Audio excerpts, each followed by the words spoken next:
একটা গ্রুপ 7 জন তরুণ, তাদের মধ্যে একজনকে বলা হয় লিডার, কিন্তু তার দায়িত্ব শুধু সিদ্ধান্ত নেওয়া নয়, বরং 6 জনের কান্না চুপ করে শোনা, তাদের ভয় ঢেকে রাখা, আর দরজার ওপাশে যখন পুরো দুনিয়া দাঁড়িয়ে থাকে তখন সে সামনে দাঁড়িয়ে বাকিদের আগলে রাখে। হ্যাঁ, আমি আরএমের কথাই বলছি, ওরফে কিম নামজুন। যখন বিটিএস নামটা কেউ চিনত না, নামজুন তখনও বিশ্বাস রাখতো এই 6 জন একদিন আকাশ ছুবে। যখন জাঙ্কুক কনফিডেন্স হারিয়ে ফেলতো, নামজুন তাকে বলতো, তুমি পারবে, তুমি আমাদের গর্ব। যখন তাইয়াং আবেগে ভেঙে পড়তো, নামজুন চুপচাপ তার পাশে বসে থাকতো, একটা কথাও বলতো না, কিন্তু জানিয়ে দিত তুমি একা না।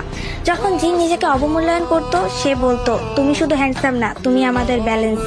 যখন ইয়ংকি নিজের দুঃখ গানে ঢেলে দিত, নামজুন তাকে বলতো তোমার ব্যথা আমরা আমাদের শক্তি বানাবো।